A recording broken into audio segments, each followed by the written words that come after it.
जय श्री राम। राम जी का आशीर्वाद हम सब पर बना रहे। आज हम रामचरितमानस में आगे पढ़ेंगे। पढ़ने से पहले अपने गुरुदेव के चरणों में नमन करते हैं। गणेश भगवान, शंकर जी और माता पार्वती का ध्यान करते हुए राम जी और सीता माता के चरणों में नमन करते हैं और हनुमान जी से प्रार्थना करते हैं कि रामचरितमानस को पढ़ने में हमें शक्ति प्रदान करें और पढ़ने में कोई गलती हो तो हमें क्षमा करें। ओम श्री गणेशाय नमः। जब से उमा जी हिमाचल के घर जन्मी तब से वहाँ सारी सिद्धियां और संपत्तियां छा गई। मुनियों ने जहाँ तहाँ सुंदर आश्रम बना लिए और हिमाचल ने उनको उचित स्थान दिए। उस सुंदर पर्वत पर बहुत प्रकार के सब नए नए वृक्ष सदा पुष्प फल युक्त हो गए और वहाँ बहुत तरह की मणियों की खानें प्रकट हो गई। सारी नदियों में पवित्र जल बहता है और पक्षी पशु भरमर सभी सुखी से रहते हैं। सब जीवों ने अपना स्वाभाविक वैर छोड़ दिया और पर्वत पर सभी परस्पर प्रेम करते हैं। पार्वती जी के घर आ जाने से पर्वत ऐसा शोभायमान हो रहा है जैसा राम भक्ति को पाकर भक्त शोभायमान होता है। उसके घर नित्य नए नए मंगलों उत्सव होते हैं जिसका ब्रह्मादि यश गाते हैं। जब नारद जी ने ये सब समाचार सुने तो वे हिमाचल के घर पधारे। पर्वतराज ने उनका बड़ा आदर किया और चरण धोकर उनको उत्तम आसन दिया। फिर अपनी स्त्री सहित मुनि के चरणों में सिर नवाया और उनके चरणोदक को सारे घर में छिड़काया। हिमाचल ने अपने सौभाग्य का बहुत बखान किया और पुत्री को बुलाकर मुनि के चरणों पर डाल दिया और कहा, हे मुनिवर, आप त्रिकाल यज्ञ और सर्वज्ञ हैं, आपकी सर्वत्र पहुँच है, अतः आप हृदय में विचार कर कन्या के दोष गुण कहिए। नारद मुनि ने हंसकर रहस्य युक्त कोमल वाणी से कहा, तुम्हारी कन्या सब गुणों की खान है। यह स्वभाव से ही सुंदर, सुशील और समझदार है। उमा, अंबिका और भवानी इसके नाम है। कन्या सब सुलक्षणों से संपन्न है। यह अपने पति को सदा प्यारी होगी, इसका सुहाग सदा अचल रहेगा और इससे इसके माता पिता यश पावेंगे।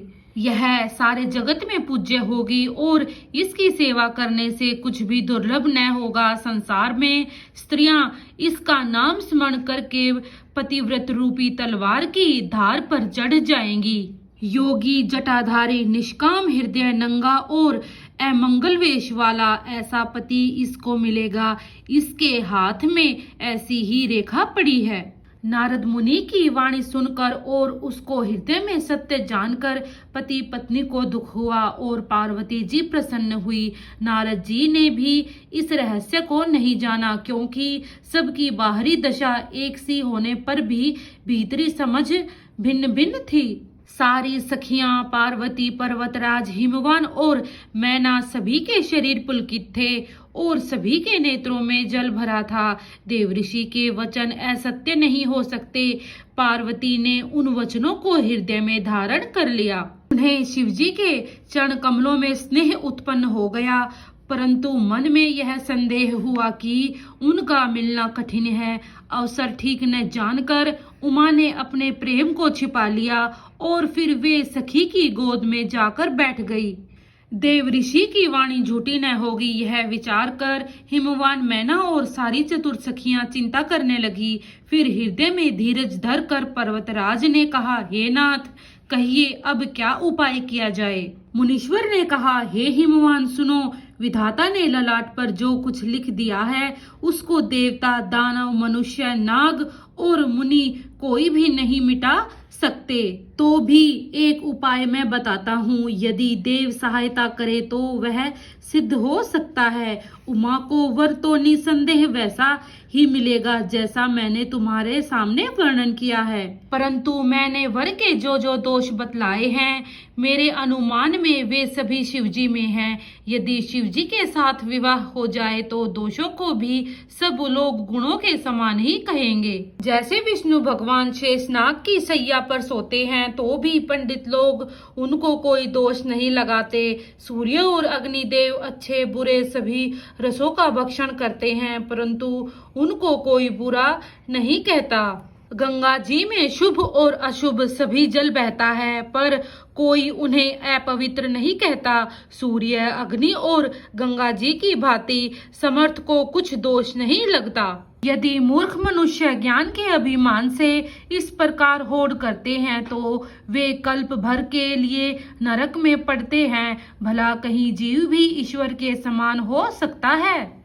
गंगा जल से भी बनाई हुई मदिरा को जानकर संत लोग कभी उसका पान नहीं करते, पर वही गंगा जी में मिल जाने पर जैसे पवित्र हो जाती है, ईश्वर और जीव में भी वैसा ही भेद है। शिव जी सहज ही समर्थ हैं, क्योंकि वे भगवान हैं, इसलिए इस विवाह में सब प्रकार कल्याण है। परंतु महादेव जी की आराधना बड़ी कठिन है, फिर भी तप करने से वे बहुत जल्दी संतुष्ट हो जाते हैं। यदि तुम्हारी कन्या तप करे तो त्रिपुरारी महादेव जी होनहार को मिटा सकते हैं। यद्यपि संसार में वर अनेक हैं, पर इसके लिए शिवजी को छोड़कर दूसरा वर नहीं है। शिवजी वर देने वाले, शरणागतों के दुखों का नाश करने वाले, कृपा के समुद्र और सेवकों के मन को प्रसन्न करने वाले हैं। शिवजी की आराधना किए बिना करोड़ों योग और जप करने पर भी वांछित फल नहीं मिलता। ऐसा कहकर भगवान का स्मरण करके नारद जी ने पार्वती को आशीर्वाद दिया और कहा, हे पर्वतराज, तुम संदेह का त्याग कर दो, अब यह कल्याण ही होगा। आज हमने श्री रामचरितमानस में पढ़ा कि माता पार्वती ने हिमाचल के घर जन्म लिया। आपको वीडियो कैसी लगी कृपया कमेंट बॉक्स में जरूर बताइए। वीडियो को लाइक कीजिए, शेयर कीजिए। अगर आप चैनल पे नए हैं तो चैनल को सब्सक्राइब कीजिए। जय श्री राम।